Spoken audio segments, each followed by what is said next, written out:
नमस्कार, मैं हूं तमन्ना। आप देख रहे हैं एपीएन और कॉस्ट लिस्ट में आपका स्वागत है। सबसे पहले हम आपको बताते हैं कि मंगलवार को देश की अदालतों में क्या कुछ बड़े मामले आए।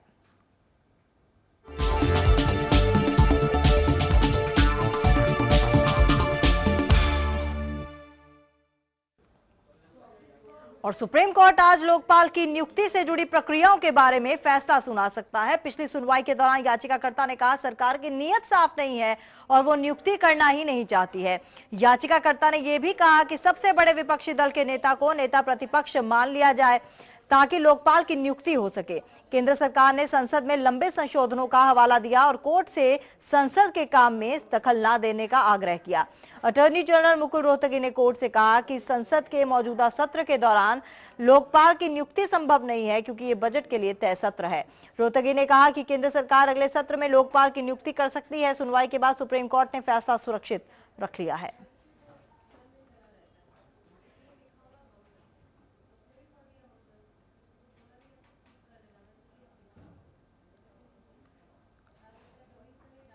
और हमारे साथ हमारे संवाददाता विवेक इस वक्त जुड़ चुके हैं फोन लाइन पर।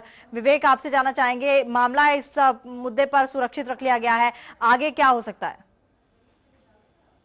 दरअसल लोकपाल को नियुक्त करने की बात को लेकर जो याचिका पड़ी थी उसमें ये कहा गया था कि ये सेंट्रल गवर्नमेंट इस बात को चाहती नहीं कि लोकपाल की नियुक्ति की जाए।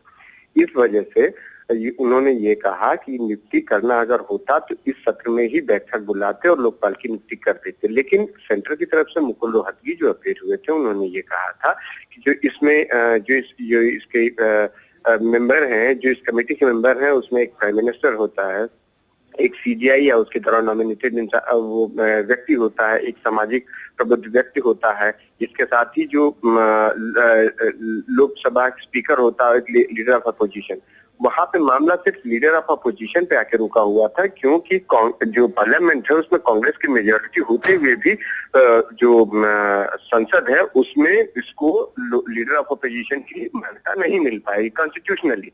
इस वजह से लोकपाल की नियुक्ति में सबसे बड़ी बाधा है। मुकुल रोहतगी ने कहा कि हम इसके लिए प्रयासरत हैं और इस सत्र में तो संभव नहीं है, हम में इसको जरूर इसको लोकपाल नियुक्त करने की बात करेंगे। तब तक जो और कानूनी प्रक्रिया है जिसको जैसे लीडर ऑफ अपोजिशन के बिना भी क्या इसको किया जा सकता है, उनकी जगह किसी और को नॉमिनेट किया जाए या फिर लीडर ऑफ अपोजिशन की जगह कोई और वैकल्पिक व्यवस्था है, इन चीजों पे मद्देनजर रखते हुए हम अगले सत्र में बैठक करेंगे और उस वक्त तक नियुक्त कर देंगे।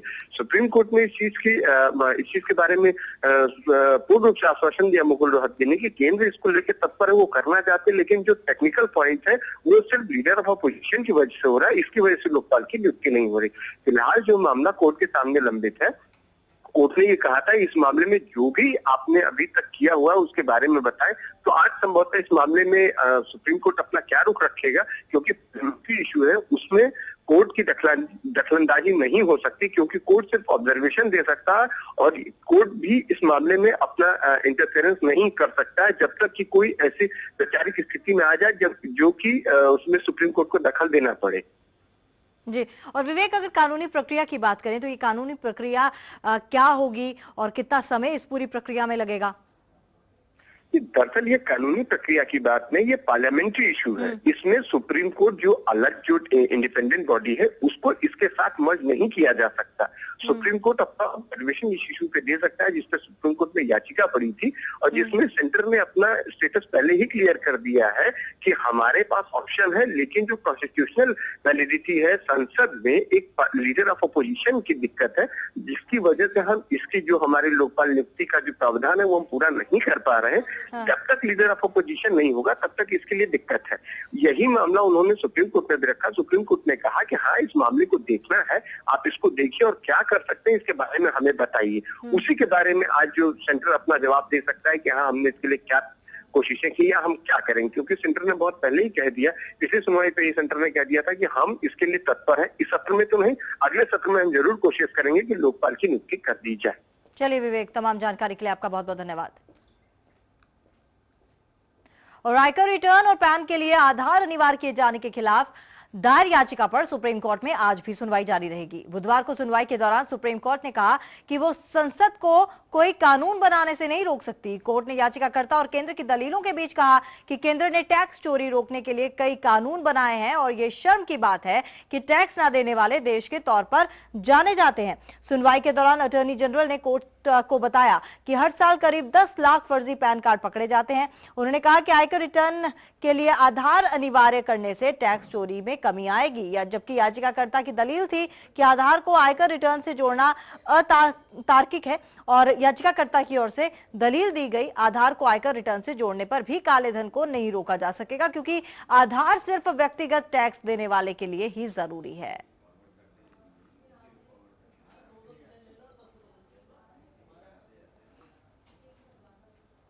और हमारे साथ ILRF सदस्य विनय वत्स इस वक्त हमारे साथ जुड़ चुके हैं फोन लाइन पर। उनसे ज्यादा जानकारी लेते हैं।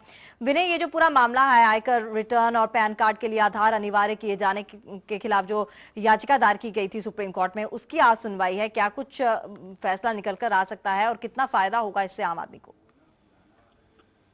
वरना पहले तो मैं बताना चाहूंगा कि ये जो पूरा मामला है ये तब सामने आया जब गवर्नमेंट की तरफ से नोटिफिकेशन आया कि जो ये पैन कार्ड है वो 31 तारीख के बाद से इनवैलिड हो जाएगा। वो ऐसा माना जाएगा कि वो कभी एग्जिस्ट ही नहीं करता था अगर उससे हम आधार कार्ड लिंक नहीं करते हैं। तो ये याचिका उसके अगेंस्ट आई थी और इसमें कहा जा रहा है कि जब जब गवर्नमेंट ने आधार कार्ड की बात की तो हमेशा उन्होंने यही कहा कि ये कभी भी मैंडेटरी नहीं होगा और सिर्फ जो गवर्नमेंट बेनिफिशियल स्कीम्स होंगे उसके लिए बहुत से बहुत ये वैलिड होंगे। लेकिन अब जब गवर्नमेंट का ये स्टैंड आया है कि ये बिल्कुल ही मैंडेटरी है पैन कार्ड के लिए, तो इसके लिए अब जो अग्रीव्ड हैं वो कोर्ट आए हैं और उनका कहना है कि आधार कार्ड मैंडेटरी नहीं होना चाहिए क्योंकि वो इंटरेस्टेड नहीं है। भले LPG सब्सिडी हमें नहीं मिले तो नहीं मिले, लेकिन जो पैन कार्ड है वो नहीं होने, उसके साथ लिंक नहीं होना चाहिए। इसके साथ उनका ये भी मानना है कि जो डिटेल्स हैं वो जो हम लोग अपने बायोमेट्रिक्स देते हैं, फिंगरप्रिंट हो या फिर जो आइरिस स्कैन होता है आधार कार्ड में, वो बहुत ज्यादा सिक्योर्ड नहीं है क्योंकि वो जो डेटा कलेक्शन होता है वो प्राइवेट एंटिटीज की तरफ से होता है। ये गवर्नमेंट ऑफिशियल्स नहीं होते, वो कॉन्ट्रैक्ट देते हैं प्राइवेट एंटिटीज को और वो लोग आके फिर ये डेटा कलेक्ट करते हैं। तो इसमें बहुत ज्यादा श्योरिटी नहीं है कि जो डेटा वो कलेक्ट करते हैं वो सेफ रहेगा और जो डेटा जहां वो डेटाबेस बनाएंगे जो सेव करेंगे वो हैक ऐसा नहीं है कि वो हैक नहीं हो सकता। ये 100% फुल प्रूफ नहीं हो सकता कि ये ना हो फुल प्रूफ। तो ये कई सारी चीजें अभी सामने आई हैं और उनका ये भी कहना है पिटिशनर्स का कि ये हमारे फिंगरप्रिंट से, हमारे आइरिस से हम नहीं देना चाहते। हमारा एक तरह से राइट टू प्राइवेसी की भी बात आती है। हालांकि राइट टू प्राइवेसी पे बहुत ज्यादा बहस नहीं हुई कोर्ट में, लेकिन ये सारे मामले सामने आ रहे हैं। अभी आर्गुमेंट कंटिन्यूड रहेंगे, आज भी ये आर्गुमेंट्स आगे कंटिन्यू होंगे और फिर आर्गुमेंट्स आज एक पिटिशनर की तरफ से आर्गुमेंट्स बाकी है और फिर जो अटॉर्नी जनरल है उनके तरफ से आर्गुमेंट्स होने आज। जी, और विनय, याचिकाकर्ता ने ये भी दलील दी थी कि आधार को जो आयकर रिटर्न से जोड़ने पर भी काले धन पर किसी तरह की कोई रोक नहीं हो पाएगी। क्या तर्क थे उसके पीछे? हाँ, इसमें पिटिशनर्स का ये कहना था कि जो आधार कार्ड है उसमें डुप्लीकेशन के बहुत चांसेस है। ऐसा नहीं है कि उसमें डुप्लीकेशन नहीं हो सकता है जैसे कि दूसरे कार्ड्स होते हैं। तो इधर इसमें अटॉर्नी जनरल का ये रिप्लाई था कि जो आधार कार्ड बनता है उसमें स्कैन होते हैं, आइरिस स्कैन होते हैं, फिंगरप्रिंट स्कैन होते हैं। तो उसके लिए बिल्कुल एक प्रॉपर सॉफ्टवेयर डेवलप किया गया है। इस सॉफ्टवेयर के अंदर कोई भी डेटा अगर नया फिंगरप्रिंट आता है तो वो पहले से एग्जिस्टिंग फिंगरप्रिंट्स में मैच करता है कि पहले से वो एग्जिस्ट नहीं कर रहा है। तो ये डुप्लीकेशन के बहुत चांसेस बिल्कुल भी नहीं है इसमें। ये वर्ल्ड में एक ऐसा सॉफ्टवेयर बनाया गया है जिसमें कि ये डुप्लीकेशन नहीं हो सकता है। तो यही मामला सामने आ रहा है इसमें। चलिए विनय, आपका बहुत बहुत धन्यवाद तमाम जानकारी के लिए। तो सुप्रीम कोर्ट में जारी रहेगी आज इस मामले पर सुनवाई। आगे बढ़ेंगे। सौम्या रेप और मर्डर के मामले में सुप्रीम कोर्ट आज क्यूरेटिव पिटीशन पर विचार करेगा। प्रधान न्यायाधीश JS खेहर की अगुवाई में 6 जजों की बेंच क्यूरेटिव पिटीशन पर विचार करेगी और मामले की सुनवाई करेगी। इस मामले में पिछले 12 नवंबर को सुप्रीम कोर्ट ने रिव्यू पिटीशन खारिज की थी, जिसके बाद क्यूरेटिव पिटीशन दाखिल की गई है। इस मामले में सुप्रीम कोर्ट ने आरोपी गोविंदाचामी की फांसी की सजा को 2015 में खत्म कर दिया था। आरोपी को मर्डर मामले में सुप्रीम कोर्ट ने दोषी नहीं माना था, बल्कि रेप मामले में दोषी करार देते हुए उम्र कैद की सजा सुनाई थी, जिसके बाद केरल सरकार और विक्टिम की ओर से मामले में रिव्यू पिटीशन दाखिल की गई थी। जिसे सुप्रीम कोर्ट ने खारिज कर दिया था। इसके बाद अब केरल सरकार ने क्यूरेटिव पिटीशन दाखिल की है।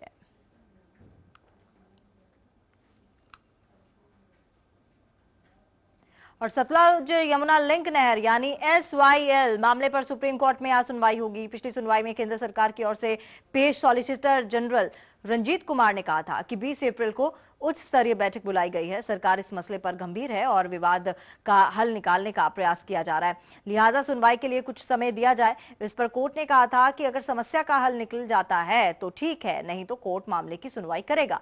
कोर्ट ने कहा था कि ये कोर्ट के आदेश के अनुपालन का मामला है। आदेश का पालन करना प्रत्येक नागरिक का कर्तव्य है और इस मामले में सुप्रीम कोर्ट हरियाणा सरकार के पक्ष में फैसला सुना चुकी है।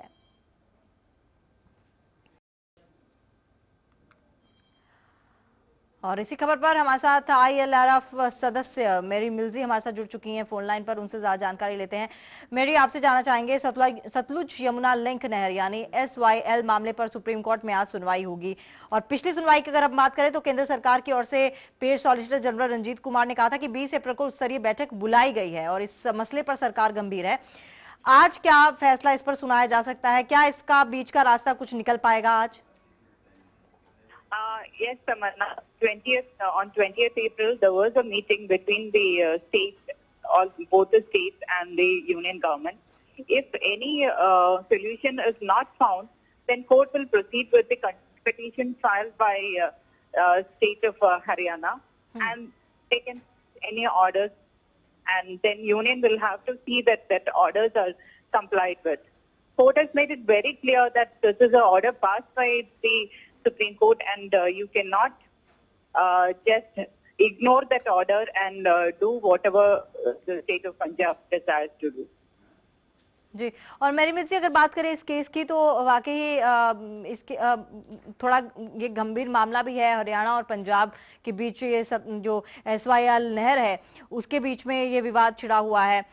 अगर ये फैसला जैसा कि पिछली सुनवाई में हुआ था, पिछले साल जो था ये पूरा मामला जो था वो हरियाणा के पक्ष में गया था और अगर ये फैसला पंजाब के पक्ष में आता है तो क्या इसके आगे के कॉन्सिक्वेंसेस होंगे?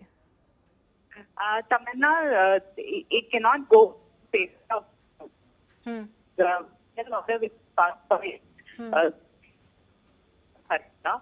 Now the court will decide how it has to be implemented. So the Punjab will have to comply with the orders, do what was passed in the judgment earlier. So they will have to comply with the orders and cooperate with the state of Haryana, and the union government will have to take initiatives and steps to see that the order is complied चलिए, मेरी with. तमाम जानकारी के लिए आपका बहुत बहुत धन्यवाद।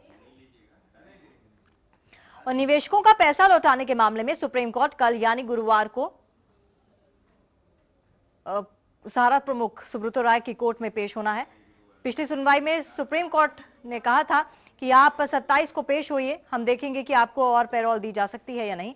साथ ही कोर्ट ने बॉम्बे हाई कोर्ट के आधिकारिक लिक्विडेटर से कहा कि सहारा समूह के स्वामित्व वाली लोनावला स्थित एम्बी वैली की 34,000 करोड़ रुपए की संपत्ति का मूल्यांकन करें और 10 दिन में अपनी रिपोर्ट दें। अदालत ने 6 अप्रैल को सहारा समूह को चेतावनी दी थी कि यदि 17 अप्रैल तक वो 5,092 करोड़ रुपए से भी सहारा खाते में जमा कराने में विफल रहा तो पीठ को मजबूर होकर उसकी एम्बी वैली की संपत्ति को नीलाम करना पड़ेगा।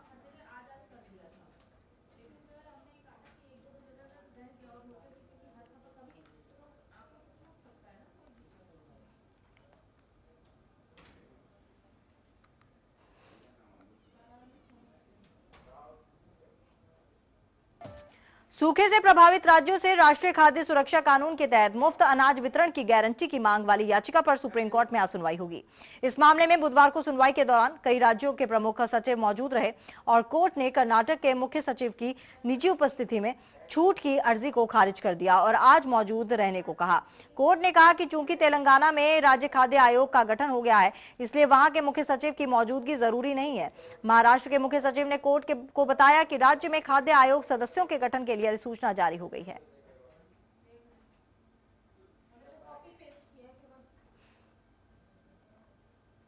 तेलंगाना और आंध्र प्रदेश में न्यायिक सेवाओं के बंटवारे के मामले में सुप्रीम कोर्ट में आज सुनवाई होगी। पिछली सुनवाई के दौरान सीनियर एडवोकेट इंदिरा जयसिंह ने कहा कि इस मामले में दो प्रमुख मुद्दे हैं। पहला मुद्दा है दोनों राज्यों को न्यायिक अधिकारियों से की नियुक्ति का फैसला लागू नहीं किया गया और ये तब तक नहीं हो सकता जब तक बंटवारा ना हो। आंध्र प्रदेश हाईकोर्ट की राय है कि इस बारे में दिशा निर्देश वही तय करेगा।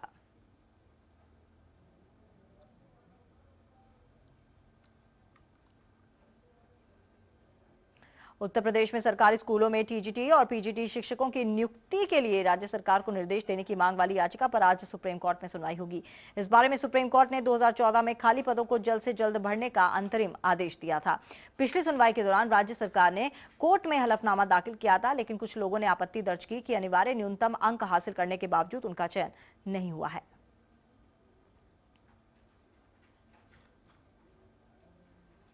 सुप्रीम कोर्ट में व्हाट्सएप और फेसबुक में करार के बाद निजता के मुद्दे पर आज सुनवाई होगी। सुप्रीम कोर्ट में दायर याचिका में कहा गया कि फेसबुक और व्हाट्सएप पर डेटा सुरक्षित नहीं है और ये देश के संविधान के आर्टिकल 21 का उल्लंघन है। इस मामले में व्हाट्सएप और फेसबुक को पहले ही नोटिस जारी हो चुका है। याचिका में व्हाट्सएप की तरफ से अपनी सहयोगी फेसबुक से उपभोक्ताओं की जानकारी शेयर करने का विरोध किया गया है।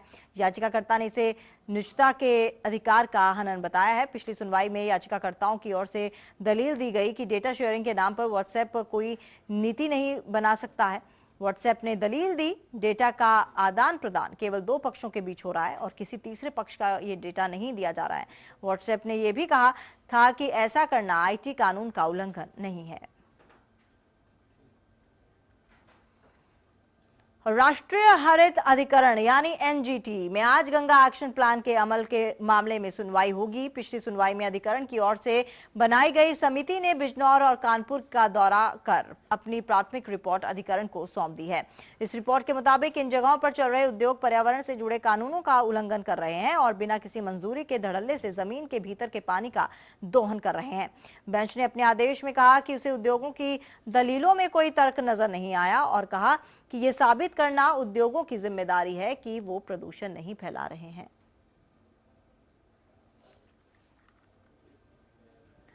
और एनजीटी में आज दिल्ली में प्रदूषण के मामले में सुनवाई होगी। पिछली सुनवाई के दौरान एनजीटी ने उन लोगों को पेश होने के निर्देश दिए जिनको नगर निगम ने चालान जारी किया था।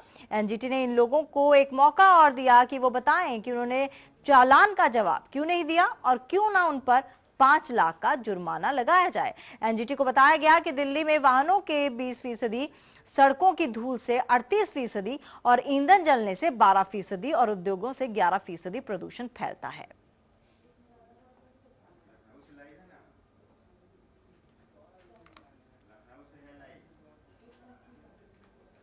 और मुंबई हवाई अड्डे के चारों ओर उड़ान के रास्ते में आने वाली 110 ऊंची इमारतों की ऊंचाई कम करने या उन्हें जमींदोज करने के मामले में आज बॉम्बे हाईकोर्ट में सुनवाई होगी। ये इमारत 2010-2011 के सर्वे में चिन्हित की गई थी, जबकि 2015-2016 में किए गए एक अन्य सर्वेक्षण में ऐसी इमारतों की संख्या 317 हो गई। पिछली सुनवाई में बॉम्बे हाईकोर्ट ने डीजीसीए और अन्य एजेंसियों को 2 महीने के भीतर 100 से अधिक इमारतों की ऊंचाई को ध्वस्त करने के या कम करने के निर्देश दिए थे। इलाहाबाद के ऐतिहासिक कंपनी बाग के सौंदर्यीकरण और रखरखाव को लेकर आखिर याचिका पर इलाहाबाद हाईकोर्ट में आज सुनवाई होगी। 25 अप्रैल को हुई सुनवाई में हाईकोर्ट ने सौंदर्यीकरण और रखरखाव को लेकर इलाहाबाद विकास प्राधिकरण की ओर से दाखिल हलफनामे में अधूरी जानकारी दिए जाने पर कड़ी नाराजगी जताई थी।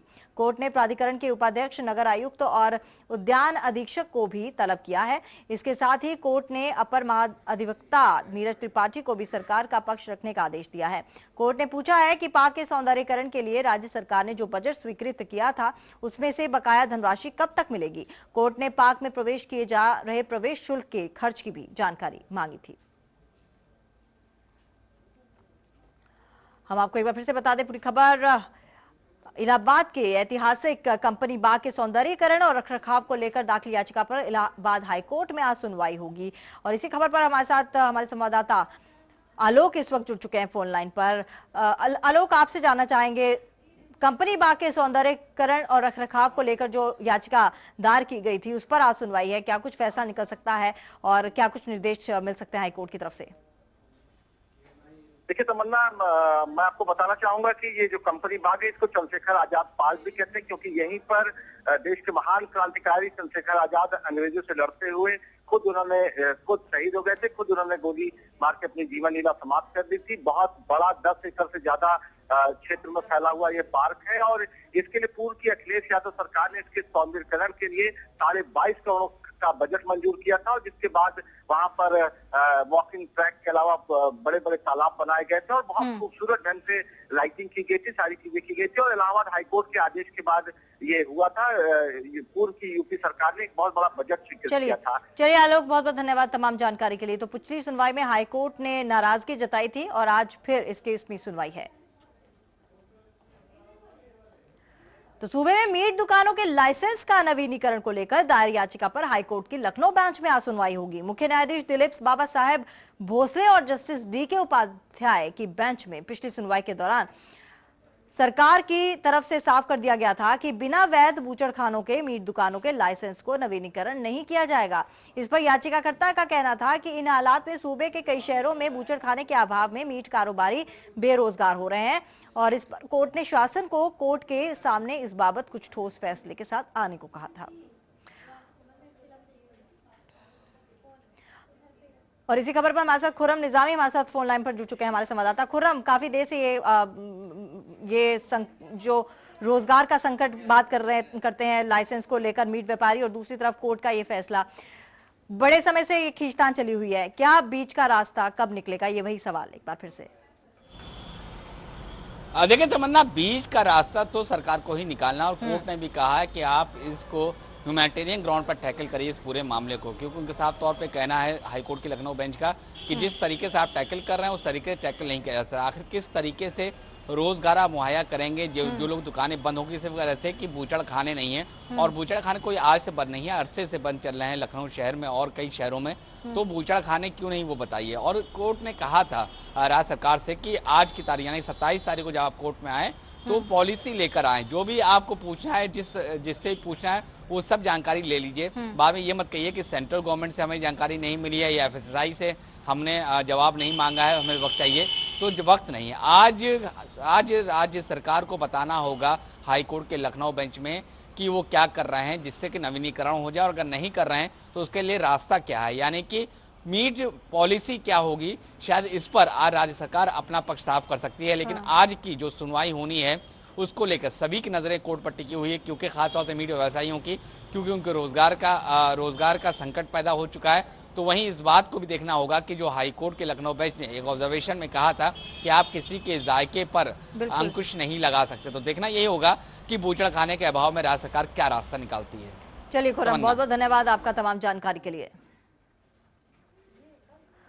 आगे बढ़ेंगे। सूबे में बालू और मोरंग को सस्ता बेचने को लेकर दायर याचिका पर हाईकोर्ट की लखनऊ बेंच में आज सुनवाई होगी। पिछली सुनवाई में सरकार ने कोर्ट को बताया था कि 1 महीने में इस बाबत टेंडरिंग की प्रक्रिया को पूरा कर लिया जाएगा। कोर्ट ने इस पर सरकार से पूछा था कि इस बाबत राज्य सरकार के पास कोई खनन नीति है या नहीं। अब सरकार को कोर्ट को खनन नीति के बारे में बताना है।